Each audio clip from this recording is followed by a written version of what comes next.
بابا صاحب کہتے ہیں مجھے شکر پسند تھی، اماں بڑے جتن کرتی ہے بیٹے کے لیے، بڑا کچھ کرتی ہے، وہ بیٹے روٹی ٹائم پہ کھانا فلاں کا، کہتے ہیں مجھے شکر پسند تھی۔ میری اماں سردیوں کے ٹھنڈے موسم میں اٹھ کے میرے لیے پانی بھی گرم کرتی، مصلی بھی بچھاتی، اور پھر ایک پڑیا شکر کی بنا کے میرے مصلی کے نیچے بھی رکھتی، کہتی بیٹا نماز پڑھے تو اللہ شکر دیتا ہے۔ آپ فرماتے ہیں میں روز نماز کی 5 نمازوں کے وقت مصلی اٹھاتا تو پڑیا شکر کی ملتی۔ سکول اور مدرسے کے میں اپنے کلاس فیلوں کو بھی کہتا نماز پڑھو بڑی پیاری شکر ملتی ہے، کہتے میں روز شکر کھاتا۔ ایک سویرے فجر کی نماز میں اماں نے وضو تو کرایا، مصلی بھی بچھایا، پر دیہات کی وہ سادی بی بی جس کا سارا کام ہی خلوص پہ مبنی تھا، جو آکسفورڈ سے پڑھی ہوئی تو نہیں تھی لیکن آداب ممتا اسے سارے آتے تھے، جو کسی یونیورسٹی کی سند یافتہ تو نہیں تھی لیکن بیٹے کے ساتھ کس طرح کا رویہ اختیار کرنا ہے یہ سارا اسے پتا تھا۔ کہتے ہیں سادی اماں نے سارے کام کیے لیکن شکر رکھنا بھول گئی۔ بابا صاحب کہتے ہیں میں نماز پڑھنے لگا تو ماں نے یہ بھی بتایا تھا کہ نمازی کے آگے سے نہیں گزرتے، نمازی کے آگے نہیں ہوتے۔ اب اماں کہتی ہے میں مجبور ہوں، درس بھی میں نے دیا ہے، بھول گئی ہوں، اب شکر رکھنے جاؤں گی تو پردہ کھل جائے گا۔ ایک کونے میں لگ کے ماں روئی، بیٹے کی شفا کے لیے نہیں، بیٹے کی نوکری کے لیے نہیں، بیٹے کے اچھے مستقبل کے لیے نہیں، ماں روئی، آنسو بہے تو کہتی کیا ہے، اے اللہ میں اسے اپنے آگے جھکانے کو جتن تھوڑی کرتی تھی، تیرا بنانے کا جتن کرتی تھی، اے اللہ مہربانی فرما میری پردے داری کر، اگر راز کھل گیا تو میرا فرید نماز نہ چھوڑ جائے۔ بابا صاحب کہتے اماں تڑپتی رہی اور میں نے نماز پڑھ کے مصلی اٹھایا، پہلے پڑیا ہوتی تھی اب تو پورا دریا شکر کا بہ رہا ہے۔ فرماتے ہیں میں نے وہ اٹھائی، شکر کھائی اور میں نے چیخ کے کہا اماں جلدی آج بڑی لذیذ ہے، آج شکر کوئی انوکھی ہے، اور آج تو کمال شکر دی ہے میرے اللہ نے، ایک پڑیا کی جگہ پورا دریا بہ رہا ہے۔ بابا صاحب رحمت اللہ علیہ فرماتے ہیں میری اماں آئی اور میری اماں نے بازو کھولے تو ماں کی ممتا ہی بتاتی ہے کہ اللہ کی رحمت کس طرح کی ہوتی ہے۔ کہتے ہیں میں نے اماں کے سینے سے لگا تو اماں رو کے کہنے لگی بیٹے پہلے میں شکر دیتی تھی، آج شکر بنانے والے نے شکر عطا فرمائی ہے۔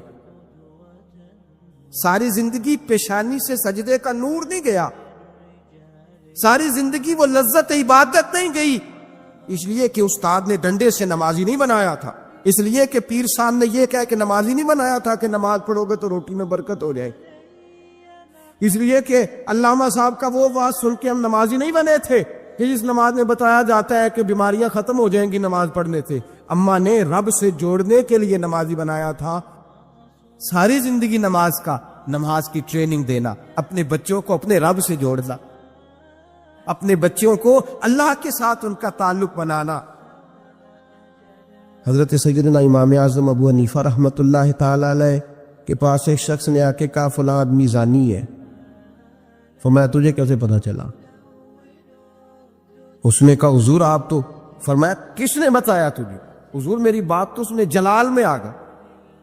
فرمایا تیری طاقت کیا ہے؟ تو نے دیکھا ہے اسے بدکاری کرتے؟ تو نے کسی عورت کے ساتھ اس کو تنہا پایا ہے، ایسی حالت میں دیکھا ہے جس سے پتا چلے کہ گناہ کر رہا تھا؟ فلاں آدمی کہہ رہا تھا۔ فرمایا اگر میں چیف جسٹس ہوتا تو یہ لٹکا کے 80 کوڑے مارتا۔ ایک مسلمان کے بارے میں تو نے یہ بات کر دی، اور جو لفظ کہے وہ بڑے سمجھنے والے ہیں۔ فرمانے لگے تو نے رسول پاک علیہ الصلوۃ والسلام کا فرمان نہیں پڑھا؟ میرے نبی پاک نے فرمایا جس نے میرے مومن کو دکھ دیا اس نے تو مجھے دکھ دیا ہے۔ فرمایا تو میرے رسول کو تکلیف دیتا ہے مسلمان کا عیب بیان کر کے، تجھے خیال نہیں آتا؟ تو سمجھتا نہیں بات کو؟ من اذا مسلمن فقد اذانی، حضور نے فرمایا جس نے مسلمان کو تکلیف دی اس نے مجھے تکلیف دی ہے۔ لوگ عیب جوئی اور عیب گھوئی کا فریضہ اور ڈھونڈتے پھرتے ٹٹولتے پھرتے ہیں۔ اور بھائی مکھیاں 2 قسم کی ہوتی ہیں، ایک شہد کی مکھی ہوتی ہے، جب بھی بیٹھتی ہے پھول پہ بیٹھتی ہے، اور جب اگلتی ہے پھر شہد ہی اگلتی ہے۔ ایک مکھی ہوتی ہے جو بیٹھتی بھی گند پہ ہے اور جہاں بیٹھتی ہے وہاں گند ہی چھوڑ کے اٹھتی ہے۔ کردار ایسا اپنائیں، اپنی سوچ کو، تفکرات کو اس طرح کا بنائیں کہ آپ کے ذہن اچھائی کو قبول کرے. آپ جب سامنے والے کو دیکھیں تو آپ کو اچھائیاں نظر آئیں، اچھائیاں، اور جب آپ بیان کریں تو پھر بھی آپ کی زبان سے اچھائیاں ہی نکلے، اچھائیاں نکلے. ذہن سازی کریں، اپنے آپ کو سمجھائیں. تو کسی دانشور نے کہا، ایک شخص مجھے کہنے لگا لوگوں کے چہروں پہ گرد پڑ گئی ہے، فلاں کے چہرے پہ گرد تھی، فلاں کے چہرے پہ بھی گرد تھی، فلاں کے چہرے پہ بھی گرد تھی. اس نے مجھے کئی لوگ گنوائے تو میں ہنسنے لگا. کہنے لگا کیوں ہنستا ہے؟ کہتے میں نے اس کی اینک اتاری، ٹیشو پیپر کے ساتھ صاف کر دی. میں نے کہا بندوں کے چہرے ٹھیک ہے، تیری اینک پہ گرد پڑی ہوئی ہے. ادھر بھی تھوڑی توجہ کر لیتا تو اتنے لوگوں پہ الزام تو نہ لگاتا. حضرت میاں صاحب بول پڑے، کہنے لگے برا بندہ میں لبن ٹریا، جاگتے ملیا نہ کوئی. برا بندہ میں، میاں صاحب کی بات ہے، میری آپ کی نہیں. سانو تے 70 بجائے دیہڑی دا. میاں صاحب کہتے میں برا بندہ میں لبن ٹریا کہ جاگتے تھا ہی کوئی نہیں، کہ ملا ہی نہیں. کہتے مجھے نہیں ملا، مجھے نہیں. سمجھ لیں بات کو، بزرگوں کے افکار کو سمجھے. کہتے مجھے ملا اس لیے کہ میری سوچ ہی بڑی اچھی تھی، جو مجھے ملتا میں اس کے اندر اچھائیاں پیدا کر لیتا. مجھے نہیں ملا یہ نہیں کہ بندہ تھا نہیں، مجھے نہیں ملا اس لیے کہ میری سوچ ہی نہیں تھی. وہ ہے نا کہاں سے لاؤں جس میں لوگوں کے عیب نظر آئے. برے بندے نو میں لپن ٹریا تے جاگتے ملیا نہ کوئی، تے اپنے اندر چاہتی پائی تے میں تھوں برا نہ کوئی. اپنے اندر چاہتی پائی تے میں تھوں. مجھے سمجھ آئی من عرف نفسہ فقد عرف ربہ، من عرف نفسہ فقد عرف ربہ. جو اپنے آپ کو پہچان گیا وہ اپنے رب کو. یہاں تو الزام تراشیاں ہوتی ہے، الزام تراشیاں. حضرت بہاؤالدین زکریہ ملتانی رحمۃ اللہ علیہ اور بابا فرید الدین گن شکر رحمۃ اللہ علیہ ایک زمانے میں ہوئے. ملتان کا ایک شخص حضرت بہاؤالدین زکریہ ملتانی کے پاس مرید ہونے آ گیا، مرید ہونے آیا. حضرت اس کو کونے میں لے گئے اور لے جا کے کہنے لگے تو ملتان کا رہنے والا ہے تو میں اپنے شہر والوں کے ساتھ دھوکہ نہیں کرتا. یہ جو میرے پاس لوگ مرید ہونے آئے ہیں، یہ کوئی کہیں سے آیا ہے، کوئی کہیں سے آیا، تو میرے شہر کا ہے. میں کوئی پیر شیر نہیں، میں دکاندار ہوں، جیبیں ٹٹولتا ہوں لوگوں کی. میں دھوکہ دیتا ہوں، تجھے بچانا چاہتا ہوں، تو اس طرح کر کہیں اور چلا جا. اس نے کہا حضور مشورہ دے کہاں جاؤ؟ کہنے لگے پاک پتن میں چلا جا، فرید الدین بہت بڑا فقیر ہے، بڑا فقیر ہے. وہ شخص کہتا ہے گھوڑے پہ بیٹھا، میلوں کا سفر تھا، ملتان سے پاک پتن شریف پہنچا. بابا صاحب کی خدمت میں حضور مرید ہونا ہے. کہاں سے آئے ہو؟ کہا ملتان شریف سے. کہنے لگے وہاں فقر کا دریا بہ رہا تھا، تو نہر کے پاس آ گیا ہے. فقر کا دریا بہ رہا تھا، تو نہر کے پاس آ گیا ہے. اور رونے لگا، کہنے لگا بابا مجھے کیا پتا نہر کون سی ہے، دریا کون سا ہے، وہ تیرے پاس بھیجتا ہے، تو اس کے پاس بھیجتا ہے. میرے بھائی پرانے لوگوں کو تو اپنے اندر کوتاہی نظر آتی تھی، سامنے والے کے اندر خوبی دکھائی دیتی. میں بن کے بیٹھ کے آؤں کہ میں ہی صحیح ہوں، بس میں ہی صحیح ہوں. اپنے زاویہ نگاہ سے سوچتے ہو، اپنا ہم نے طرز خیال بنا لیا ہے. سوچ کی صفائی، سوچ کی پاکیزگی. دنیا میں وہ بندہ اچھا نہیں ہوتا جو صرف اکیلا اچھا ہوتا ہے. اچھا وہ بندہ ہوتا ہے جس کا معاشرہ اچھا ہوتا ہے. اچھا وہ بندہ ہوتا ہے جس کا خاندان اچھا ہوتا ہے. اچھا وہ بندہ ہوتا ہے جس کا حلقہ احباب اچھا ہوتا ہے. وہ اکیلا اچھا بن کے بیٹھ کرتا صرف میں صحیح ہوں اور کوئی بھی نہیں. تو کس طرح صحیح ہو گیا؟ تو اوپر سے گرا ہے. تو کس طرح ٹھیک؟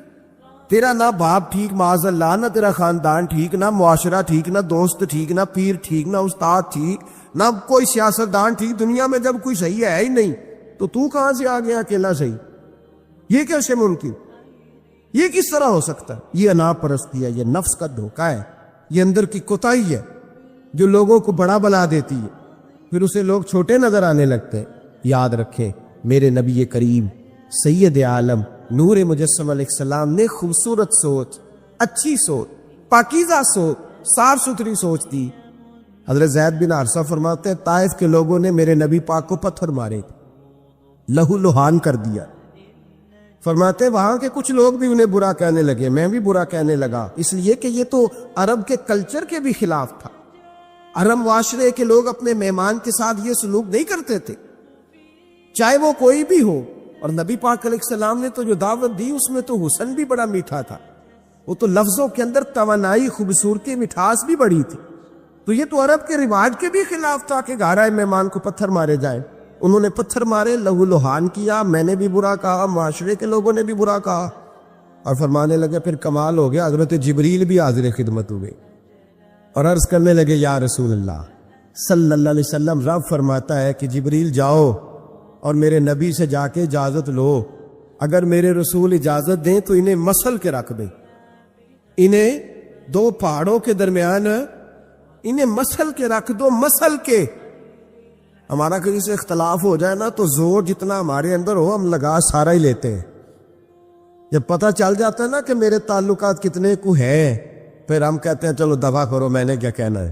اصل بات پتہ کیا ہوتی ہے کہ انگور کھٹے ہاتھ نہیں پہنچتا، ورنہ اختلاف ہو جائے تو دل ہمارا کرتا ہے کہ پیس کے رکھ دے، لیکن چونکہ اتنی پہنچ نہیں ہوتی تو پھر لوگ واپس آ کے پتہ کیا کہتے ہیں، وہ میں نے کہا چلو وہ تو فضول آدمی ہے، میں نے تو نہیں نا اس طرح کا باندھ دینا۔ اصل بات یہ ہوتی ہے کہ انگور ہاتھ نہیں پہنچتا۔ عرض کی یا رسول اللہ صلی اللہ علیہ وسلم، رب کریم فرماتا ہے کہ جبریل جا کے آپ اجازت لیں، اگر حضور آپ کو اجازت دے دے۔ علماء نے یہاں بڑا خوبصورت جملہ لکھا ہے، اگر آپ سمجھے تھے، بڑی خوبصورت بات لکھی ہے علماء کرام۔ علماء کہتے ہیں، اہل محبت کے لیے فکرہ ہے، علماء کہتے ہیں جو رب کافر کو سزا دینے کے لیے بھی رسول اللہ سے پوچھتا ہے، کافر کو سزا دینے کے لیے بھی کہتا ہے محبوب اگر تو کہے تو سزا دے دوں، کافر کو سزا دینے کے لیے پوچھتا ہے۔ ہم تو رسول اللہ کے کلمہ پڑھنے والے ہیں، اور جو نبی کافر کے بارے میں کہتے ہیں یا اللہ نہیں انہیں نہیں کہنا، تو محبوب اپنے غلاموں کے بارے میں یہی کہیں گے اللہ کوئی نہیں، بھول گئے تھے، معاف فرما دے، معاف کرتے۔ یہ باریک نقطہ یہاں علماء نے بیان کیا، اس کو سمجھا کر۔ نبی کریم سید عالم صلی اللہ علیہ وسلم سے پوچھا، عرض کی یا رسول اللہ صلی اللہ علیہ وسلم، حضور رب فرماتا ہے اگر اجازت۔ اب سوچ کا معیار دیکھے نبی پاک، حضور کی سوچ کی توانائی دیکھے، صحت مند دماغ فروغ پاتا ہے اس سے جو افکار ہمیں ہمارے رسول نے دیے۔ بیمار ذہن لوگ یہاں تک نہیں پہنچ سکتے جن کو سارا زمانہ ہی برا لگتا ہے، فلانا بھی غلط، فلانا بھی غلط، فلانا بھی، تو جناب صحیح کون ہے؟ کہتا ہے میں اکیلا ہی صحیح ہوں۔ او بھائی صحت مند سوچ نبی پاک نے فراہم کی، یا رسول اللہ اگر آپ اجازت دیں تو تباہ کر دیں، لیکن حضور کی امید دیکھیں، زاویہ نگاہ دیکھیں، سوچ کا معیار دیکھیں۔ میرے رسول نے فرمایا نہیں، انہیں تباہ نہیں کرنا۔ حضور کیوں؟ فرمایا ہو سکتا ہے ان کی نسلیں ہی کلمہ پڑھ کے مسلمان ہو جائیں، اگر تباہ ہو گئے تو نسلیں کیسے آئیں گی، اولادیں کیسے ہوں؟ تو میں ان کی نسلوں سے بھی امید کرتا ہوں کہ میرے پیغام کو سمجھیں گی اور قریب آئے۔ میرے بھائی یاد رکھیں اس بات کو، سمجھ لیں نبی پاک علیہ السلام نے ہمیں صحت مند سوچ دی ہے، ہمارے افکار و نظریات کو توانائی دی ہے۔ ہر وقت برا سوچنا، برا گمان کرنا، اس ملک کا کچھ نہیں ہو سکتا، یہ فلاں نہیں ہو، کیوں نہیں ہو سکتا؟ اٹھ باندھ کمر کیوں ڈرتا ہے؟ تو دیکھ خدا کیا کرتا ہے، تو عمل کر اور رزلٹ اللہ تبارک و تعالیٰ پہ چھوڑ دے۔ سوچ صاف ستھری، نظریات پاک صاف، اچھے افکار پیدا کرے، اچھے خیالات پیدا کرے۔ ہم نے محدود دعائیں رکھی ہوئی ہیں، محدود، وہ جی فلانا کام میرا ہو جائے تو بھئی وہ ایک ہو گیا، اس کے بعد پھر نئی ٹینشن بن جائے گی۔ نہیں، میں جی بچوں کی شادی کر لوں جی پھر میں فارغ ہوں۔ آپ شادی کر کے دیکھیں، لاگو پتہ جائے گا کیسے فارغ ہوتے۔ آپ یہاں رکتے کیوں ہیں؟ آپ خدا سے عافیت کیوں نہیں طلب کرتے؟ اس کی بارگاہ سے وہ کیوں نہیں مانگتے کہ جو ایک قطرہ ملے تو دنیا اور آخرت کے سارے کام ہو جائے؟ اس سے اس کی رحمت کا سوال کرے، اس سے اس کے کرم کا سوال کرے۔ اللہ کی بارگاہ میں بھی حاضر ہونا اور جچی تلی اور جناب ناپ تول کر اور محدود چیزوں کا سوال کرنا، مالک سے مانگے، اور وہ جب دیتا ہے تو دیتا بھی بے حساب ہی ہے۔ وہ جب عطا کرتا ہے تو کرم کے دروازے کھول کے عطا کرتا ہے، ورنہ تو ایک الجھن سے انسان نکلتا ہے دوسری میں الجھ جاتا ہے۔ ایک بزرگ تھے، ہر وقت اللہ سے عافیت مانگتے تھے، ہر وقت اللہ سے عافیت مانگتے تھے، ہر وقت عافیت مانگتے تھے۔ لوگوں نے پوچھا، لوگ ان کو صالح جانتے تھے، نیک سمجھتے تھے، کہ حضور آپ اور کوئی دعا مانگتے نہیں، عافیت ہی مانگتے ہیں۔ فرمانے لگے میں مانگا کرتا تھا شروع میں، بعد میں خیال آیا اور بھی دعائیں مانگا کرتا تھا، یہ احساس بعد میں نصیب ہوا۔ فرماتے میں مزدوری کرتا تھا، مال برداری کرتا تھا، ایک جگہ پہ ڈیوٹی کر رہا تھا تو تھک گیا، اور وہ جو کام لینے والے لوگ تھے ان کے رویہ بھی بڑا ترس تھا، تکلیف ہوئی، تو میں نے اپنے مالک کی بارگاہ میں عرض کی مالک اگر 2 روٹی بغیر مجھے مشقت کے مل جائے دن میں تو تیری بارگاہ تو بڑی کریم ہے. کہتے ہو میں نے یہ دعا مانگ لی. ذرا میں تھوڑا آگے بڑھا تو 2 بندے آپس میں لڑ رہے تھے. میں ان کی صلح کرانے کے لیے انہیں بچانے کے لیے آگے بڑھا تو میں جس کو چھڑا رہا تھا دوسرے نے میرے اوپر ضرب لگا دی, میرا بھی سر پھٹ گیا. تھوڑی دیر کے بعد وہاں پولیس آ گئی. وہ تینوں کو لڑنے والا سمجھ کے اٹھا کے لے گئے. مجھے جیل ہو گئی. 2 روٹیاں بغیر مشقت کے روز ملنی شروع ہو گئی. دعا مانگی تھی نا کہ یا اللہ 2 روٹیاں مل جائے نا بغیر مشقت کے. کہتے ہیں وہ 2 روٹیاں روز ملتی, کوئی کام نہیں کرنا پڑتا, پر جیل ہو گئی. فرماتے ہیں میں بڑا پریشان تھا. روز روٹیاں پابندی سے آتی اور بہترین آتی, کھانا ملتا. پھر کچھ عرصے کے بعد میں نے سوچا کہ یار یہ دعا تو قبول ہو گئی نا تیری, اب تو اگر اس پر کوئی الگ بات کرے گا تو وہ تو غلط کرے گا. کہتے ہیں پھر خود ہی میرے دل میں اللہ نے بات ڈالی اور میں نے عرض کی مالک 2 روٹیاں نہیں, مجھے تو عافیت چاہیے. مجھے تو عافیت دے, میرے اوپر تو کرم فرما, تو نظر رحمت کر جے ایک قطرہ بخشے مینوں, ایک قطرہ بخشے مینوں تے کام بن جاندا ہی میرا. مہربانی کر, عافیت عطا کر. فرماتے ہیں پھر خدا نے کرم کیا. کہاں سے اسباب بنے میرے جیل سے چھوٹنے کے, کون کون میرے ضمانتی بنے اللہ ہی جانتا ہے. فرماتے ہیں دروازے بھی کھل گئے, رزق بھی ملتا ہے, صحت بھی میسر ہے, سجدہ بھی کر لیتا ہوں, سویرے تلاوت بھی کرتا ہوں, شام کو مدینے والے کی بارگاہ میں رج کے درود و سلام بھی عرض کرتا ہوں. میں ممکن ہوتا ہے تو کسی غریب کی داد رسی بھی کرتا ہوں. اب سمجھ آئی ہے ربنا آتنا فی الدنیا حسنۃ وفی الآخرۃ حسنۃ وقنا عذاب النار. اب سمجھ آئی ہے رب سے جب بھی مانگنا ہے عافیت ہی مانگنی ہے. حضرت عباس بن عبد المطلب رضی اللہ تعالیٰ عنہ نبی پاک علیہ السلام کے پیارے چچا جان ہیں, عرض گزار ہے یا رسول اللہ صلی اللہ علیہ وسلم مجھے بتائیے میں اپنے رب سے مانگوں تو کیا مانگوں؟ تو حضور نے فرمایا رب سے عافیت مانگو. کہتے میں کچھ دن رکا, کچھ دنوں کے بعد پھر حاضر بارگاہ ہوا اور عرض کی یا رسول اللہ صلی اللہ تعالی علیہ وسلم مجھے بتائیے میں اپنے مالک سے مانگوں تو کیا مانگوں؟ تو حضور نے پھر فرمایا اللہ سے مانگنا تو عافیت مانگنا.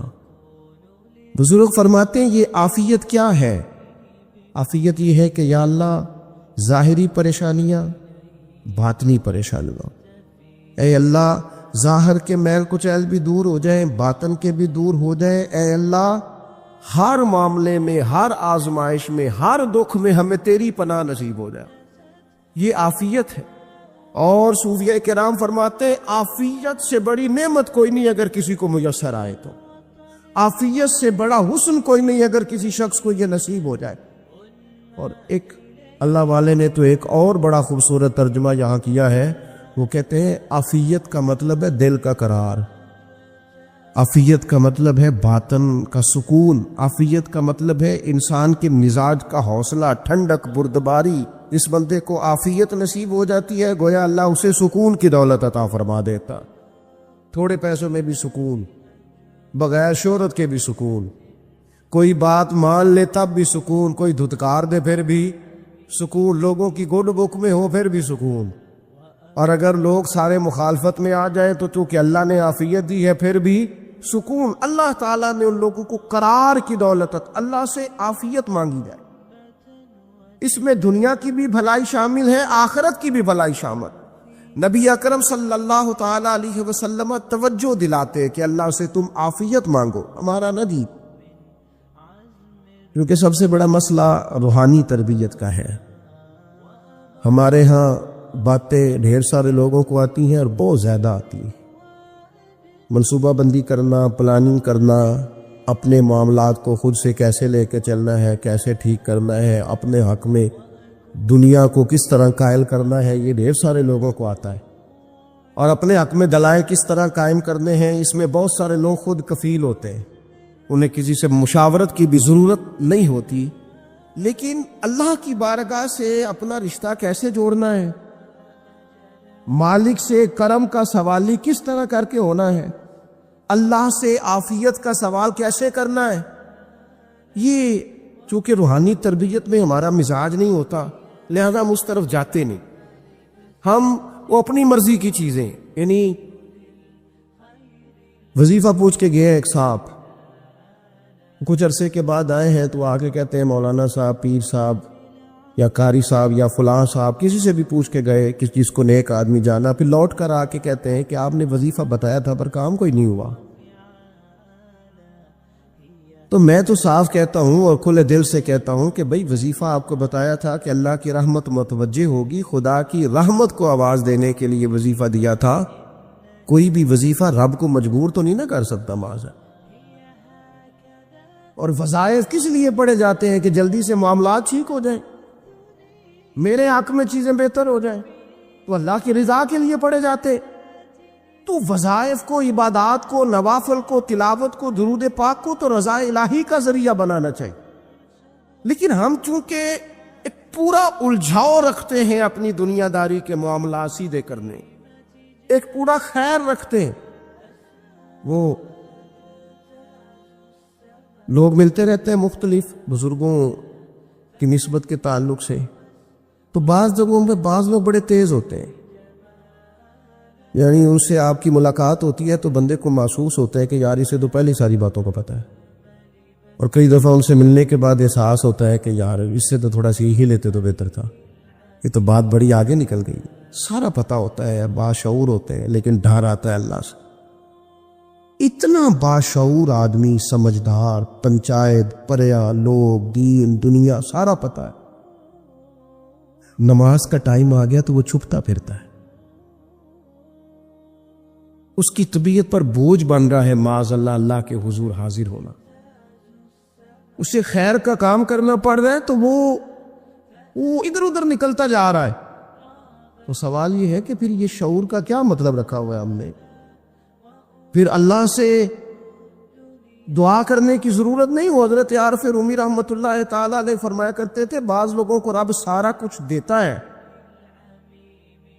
سجدے کی توفیق نہیں دیتا.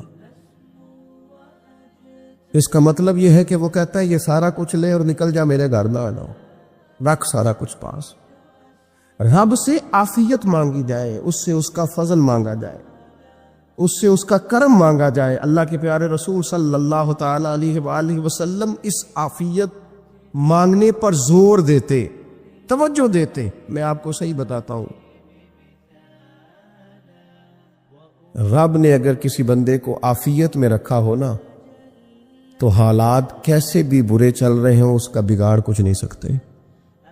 اور اللہ تعالیٰ معاف کرے 100 دفعہ خاکم بدہن, اگر کسی وقت اس کے کرم کی نگاہ پھر جائے تو پھر سارے اسباب سمیت بھی انسان اپنے پیروں پہ کھڑا نہیں رہ سکتا.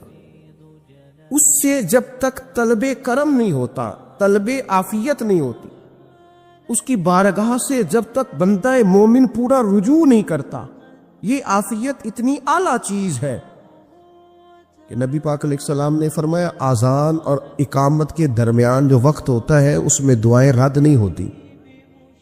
دعا مانگا کرو گے تمہاری اللہ اپنے فضل سے قبول کر لے گا.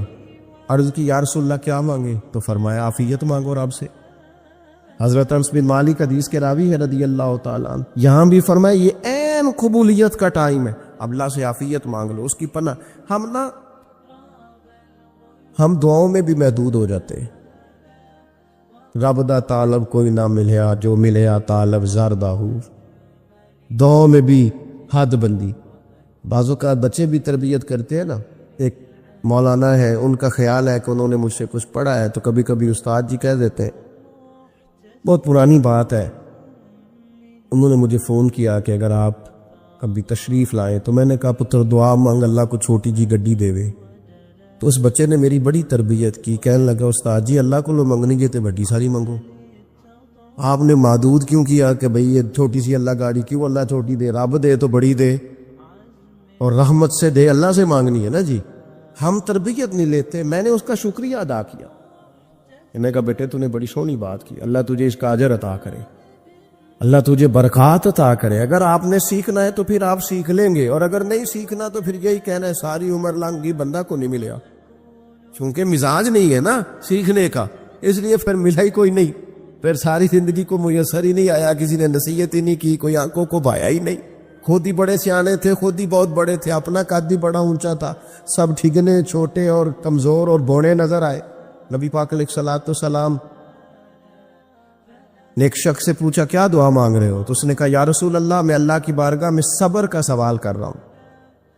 تو حضور فرمانے لگے صبر تو مصیبت پر ہوتا ہے۔ یا رسول اللہ پھر کیا مانگوں؟ آپ ان جملوں اور لفظوں کی گہرائی کو سمجھیں، صبر کے لیے تو پہلے مصیبت آئے گی پھر صبر آئے گا۔ تو یا رسول اللہ کیا مانگوں؟ فرمایا تو رب سے عافیت مانگ۔ مانا کیا ہے؟ مصیبت آئے کیوں؟ اللہ تجھے اپنی حفاظت کے حصار میں لے لے، وہ وقت ہی کیوں آئے کہ جب تیری طبیعت الجھ جائے، جب تو پریشان ہو جائے، جب تو اللہ سے عافیت مانگنا۔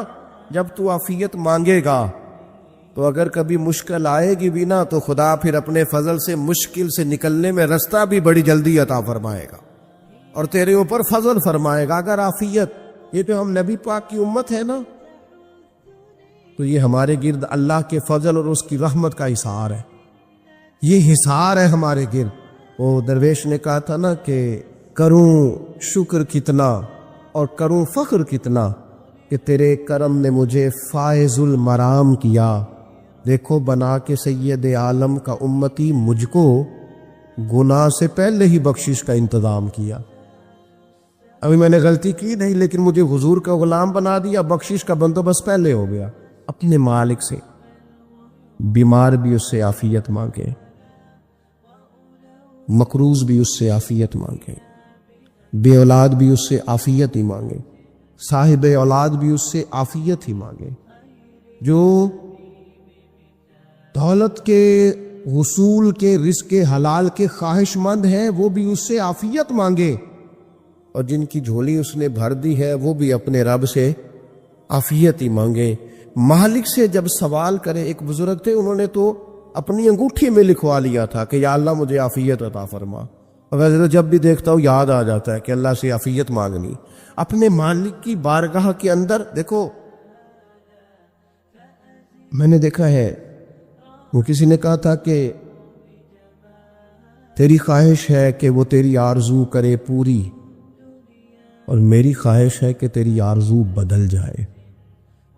کچھ لوگ ایسی خواہشات بھی لے کے آتے ہیں کہ جو پوری نہ ہو تو بہتر ہوتا ہے، اس لیے آپ کو پتہ ہے موت مانگنا جائز نہیں دی گئی۔ مصائب سے گھبرا کر، مشکلات سے گھبرا کر، زندگی کے مد و جزر سے پریشان ہو کر موت کا سوال کرنا جائز نہیں۔ کس طرح جائز ہے؟ ان لفظوں کے ساتھ دعا کر سکتا ہے کہ یا اللہ جب تک میری زندگی بہتر ہے مجھے زندہ رکھ، اور جب میرا دنیا سے جانا بہتر ہے پھر تو مجھے اپنی بارگاہ میں بلا لے۔ یہ بھی کیا ہے؟ یہ بھی عافیت کا سوال ہی ہے کہ یا اللہ رکھ بھی تب تک جب تک رہنا بہتر ہے۔ نبی پاک نے بھی ارذل العمر ہونے سے پناہ مانگی۔ ہمارا یہ مزاج بن گیا ہے کہ ہم اپنے حق میں ایسی چیزوں کا سوال کر رہے ہوتے ہیں جو کئی دفعہ ہمیں مل جائیں تو ہمارا نقصان کرے۔ قرآن حکیم ایک جگہ پہ اللہ کریم نے فرمایا ہے کہ اگر سب لوگوں کو مال دے دوں تو بغاوت کریں، فساد ہو جائے۔ کیا مانا؟ کہ اپنا نقصان کر بیٹھے لوگ۔ ہم اپنے مالک کی بارگاہ میں بعض ایسی چیزوں کے سوالی ہیں کہ جو ہمارے لیے ٹھیک نہیں ہے، ہمیں اس کے کرم پر چھوڑنا ہے، اس سے عافیت مانگنی۔ اور بعض لوگ، کیونکہ میں کہہ چکا ہوں شروع میں کہ ہماری دینی روحانی تربیت نہیں ہوتی، اور ہم کہیں سے باقاعدہ اسباق لینے کے قائل ہی نہیں ہوتے، پوری تربیت کا ہمارا مزاج نہیں ہوتا، اپنی عقل اور اپنا شعور اور اپنے حساب سے ہم زندگی کو بتانا چاہتے ہیں۔ اور یہ جو میرا دور ہے یہ ویسے ہی الجھا ہوا زمانہ ہے، اللہ ماشاء اللہ، پتہ نہیں کوئی کیا بول رہا ہے، کوئی کیا کہہ رہا ہے، ایسے جیسے کوئی میلہ لگا ہوا ہے اور کان پڑی آواز سنائی نہیں دے رہی۔ جس کی دکان پر کوئی گاہک نہیں وہ بھی کہہ رہا ہے لائنیں بنا لو۔ ایسا الجھا ماحول ہے اور ایسی آزمائش ہے کہ لوگ بیچارے پریشان ہیں۔ دیکھیں جب تربیت کے ساتھ انسان آگے بڑھتا ہے نا، ہمارے پاس مقتدا ہے اللہ رسول کا کلام، ہمارا پیشوا ہے رب رسول کا فرمان۔ جب ہم کتاب و سنت کی روشنی میں آگے بڑھتے ہیں تو پھر ہمارے لیے منزل آسان بھی ہوتی ہے اور قریب بھی ہوتی، پھر ہمارے لیے آگے کی طرف سفر کرنا، آگے بڑھ جانا یہ آسان ہوتا ہے۔ آپ غور کریں جو لوگ دنیا میں کامیاب رہے بھلا کس طرح کامیاب رہے؟ اس طرح کامیاب رہے کہ انہوں نے نا اپنے رب سے عافیت مانگی، اللہ تعالیٰ نے خود بخود ان کے لیے رستے بنائے۔ اکھیاں کریں سوال نمائے، کدی تے پوچھے لے حال نمائے، اکھیاں کریں سوال نمائے، کدی تے پوچھے لے حال نمائے، اکھیاں کریں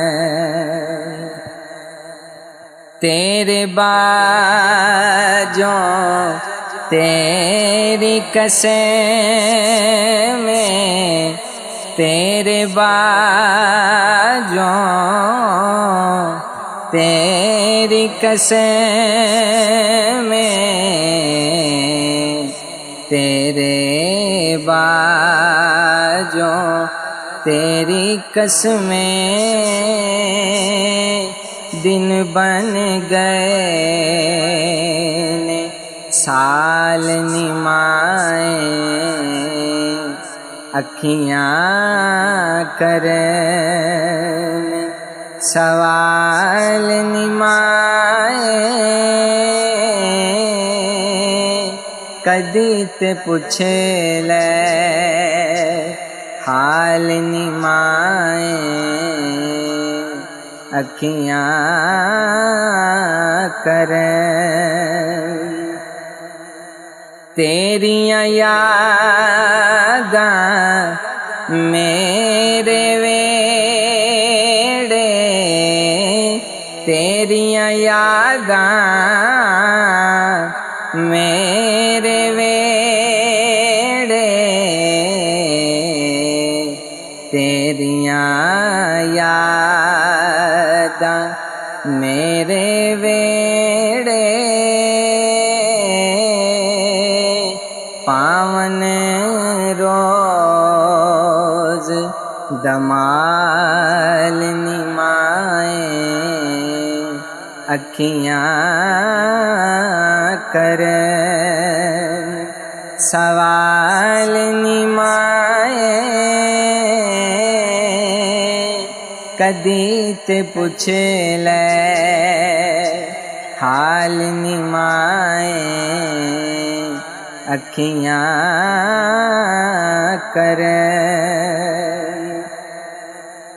میرے نال زمانہ چلے دا، میرے نال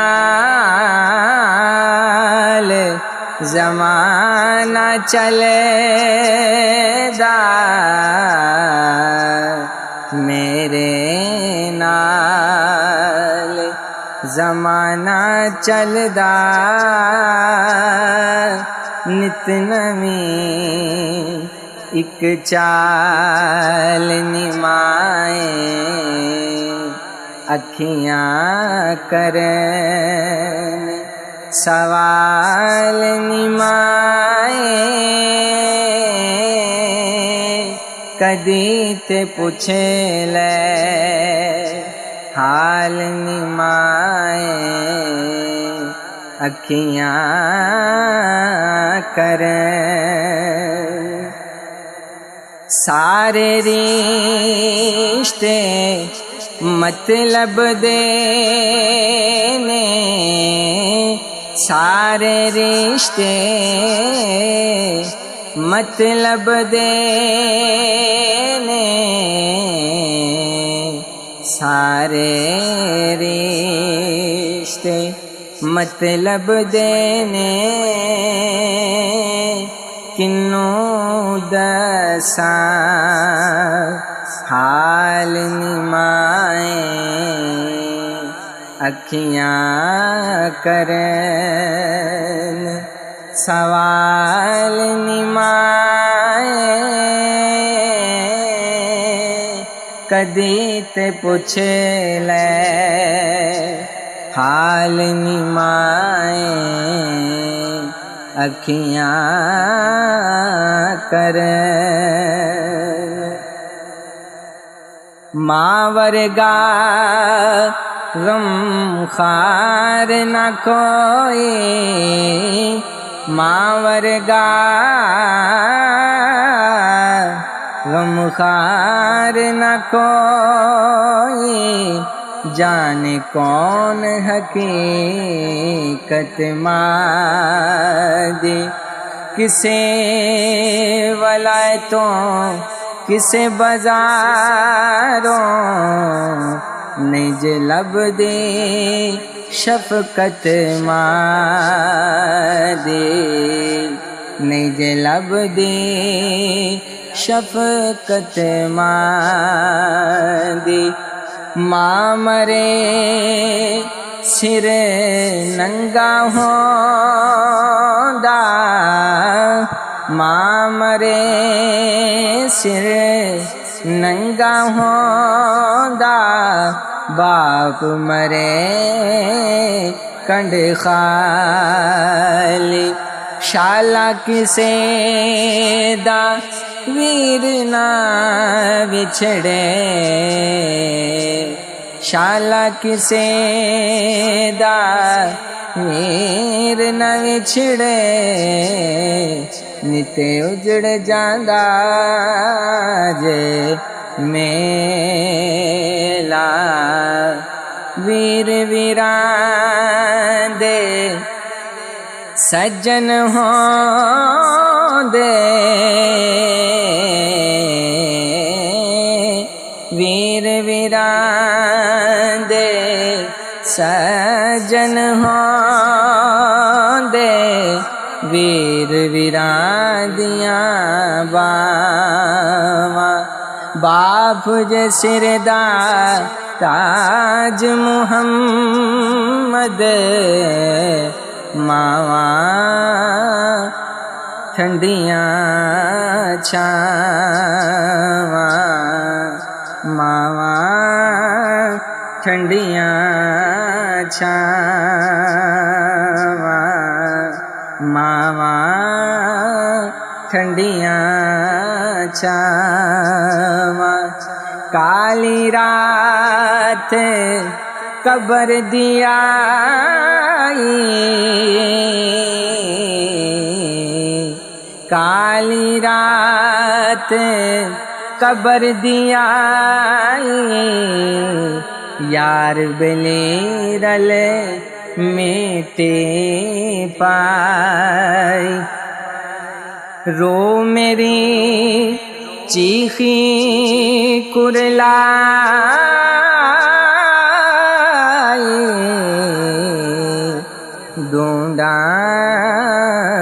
ڈونگا ٹویا کیتی خدائی